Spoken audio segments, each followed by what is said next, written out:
It's going. It's good. Fantastic. We finally pressed the button. Friday afternoon live. Welcome to Sadler's Creek, everybody. We're talking all things Tempranillo today. And we're talking about the grape, the flavour and food, what goes with Tempranillo. And it's 12 past 5 when it's 5 p.m. live. It's time for a drink. I know. Tempranillo. Yep. What do you know about Tempranillo, Deb? I like it. Do you like it? It's red. That's a good thing. It's red. It is red. That's correct. We made one and then we ran out. We did. So... But luckily for our members at home, we made another one.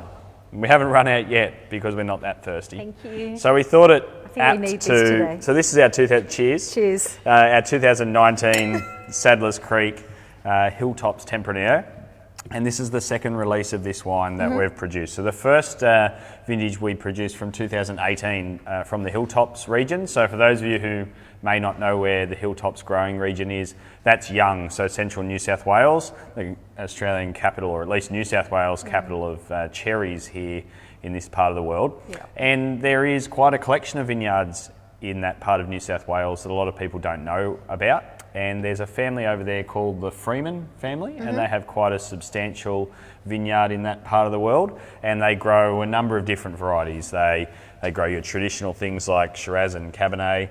They also grow white grapes as well, you know, Chardonnay, Sauvignon Blanc and stuff like that, and they grow some pretty damn good Tempranillo.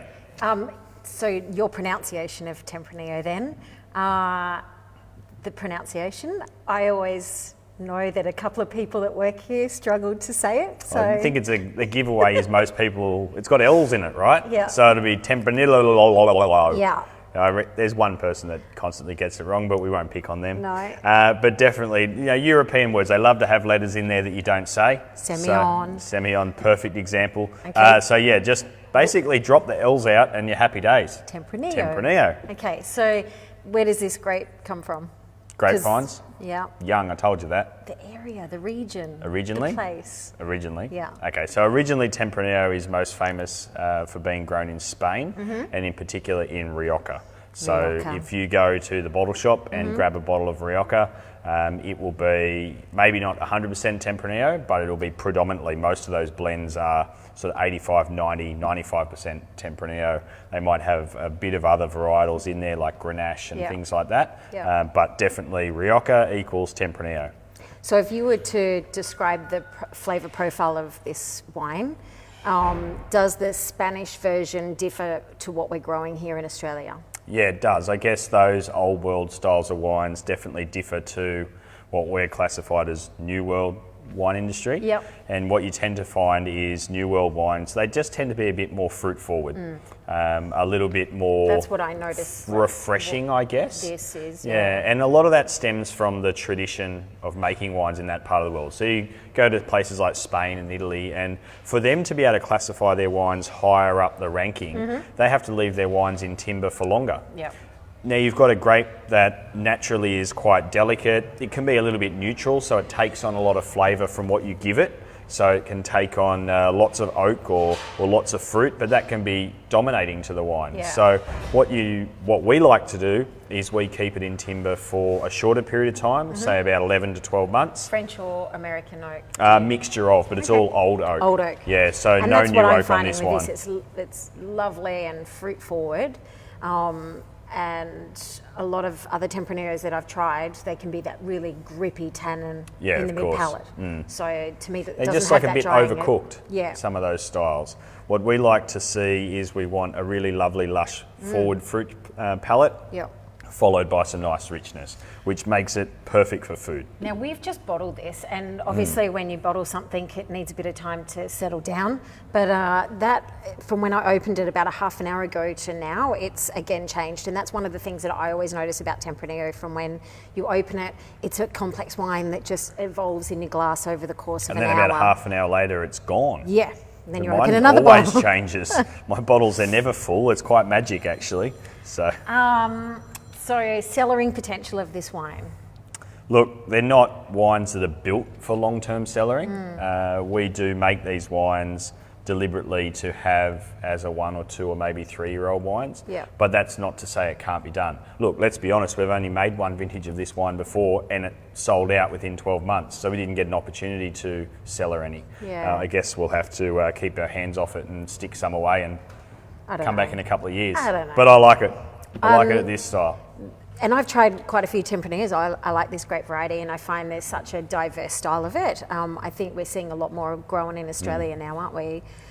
Heaps more. In fact, Tempranillo was the first red wine that I produced when I was at uni with our uni mates, so which was really quite cool. It was a great excuse to drink a lot of Tempranillo, to work out what we wanted to do, and whether we got it right or not, I'm not sure, but it was pretty tasty. Yeah. So this, if like you look at that colour, it's that really pretty garnet colour. Body-wise, it's just really lovely and medium-bodied. Medium-bodied silkiness style of wine. Think similar to Hunter Valley Shiraz, but a little bit more sort of plum and a little bit silkier, whereas Shiraz tends to have that more spicy savouriness to it. This one's just a bit more juicy fruit, I guess, is a good character for it. I've got some food here. Because, do we get to eat it? Yeah, absolutely. Good.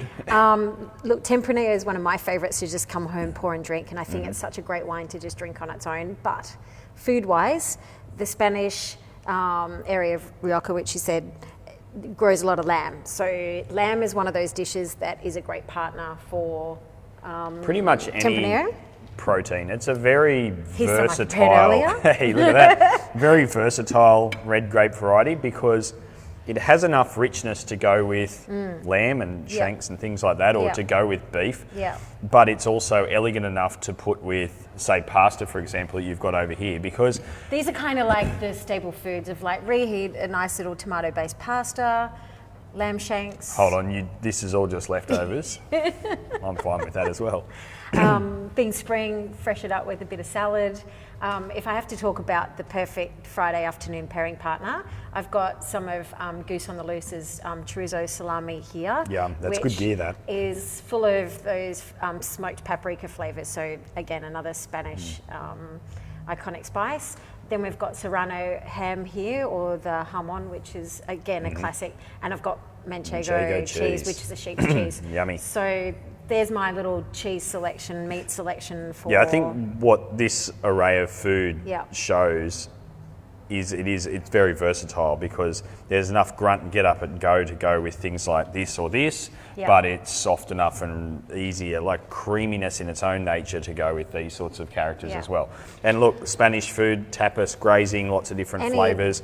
The versatility goes really well. If you're having a traditional tapas meal where there's 12 different courses and you're going from flavour to flavour to flavour, and heaven forbid you only had one bottle of wine to go through it, Tempranillo is up there to go with everything. Whereas if you have something big and grunty like Cabernet, it might dominate the food too much, or if you had a lighter Pinot or something to that effect, it's going to get left.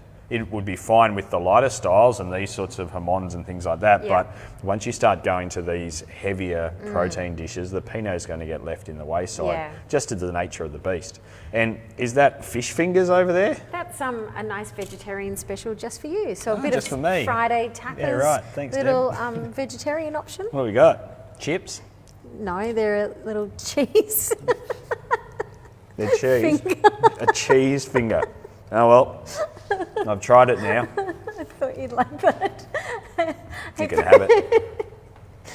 So this isn't released yet, and the cheese fingers. Thank God.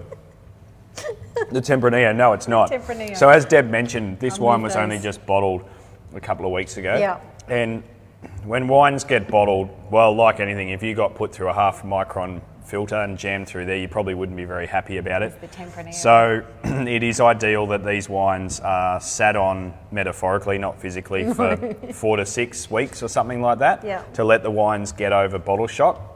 Mind you, these styles of wines do what if you want some, jump on the website. We've got a little pre-release deal for our wine club members. Because I know that so many people come into Cellar Door and they're always asking when the Tempranillo is going to be released. So we've got it, and you can have it. We've got it, but there's a catch. Yeah. We'll send you more than you paid for. Yeah. It's a pretty good catch. So if you jump on our website, on the front page, click on the Tempranillo little link there. It'll take you through some fun facts about Tempranillo, and also there's an offer for if you would like to order. Is there a quiz? So they have to pass the quiz to get the offer? And then we should do that. Pre-release order. Yep. They'll get an extra 2 bottles. So you get 14 bottles instead of 12. Yeah. So 2 but when freebies. can they have it, Brett? That's when the can question. they have it? Look, we're more than happy to ship the wine to you in the next couple of weeks, but I will suggest that you sit on it for a little while, or if you're really keen to get into it, open it, leave it in a decanter for say 45 minutes to an hour. Trust me, you'll like it much, much better. It just allows the aroma to come more fruit forward, easy to drink. Otherwise it'll just be a bit suppressed and a bit down. So ideal drinking time is now, wait sort of 4-6 weeks and it'll be happy days. If you want to come to the cellar door and try this wine, you will have to wait for a while because we really only want to make sure that we're showing these wines in their best. Yeah, exactly. Now, one of the things last summer, spring, when I was drinking this at home, when it warmed up a bit, because of the body of the wine, I was chilling it down a bit. So popping it into the fridge. And you didn't put ice cubes in it, right? No, good, thank God. I didn't.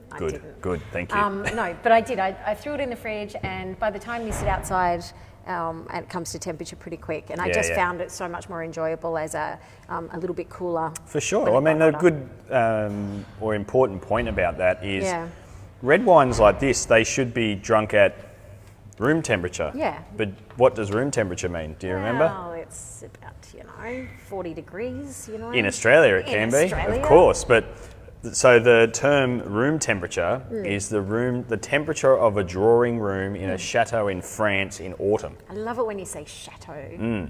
So for those of you who have a chateau in France that you can't visit at the moment because you may be stuck in Australia or somewhere else, just imagine what it's like in autumn, which is now.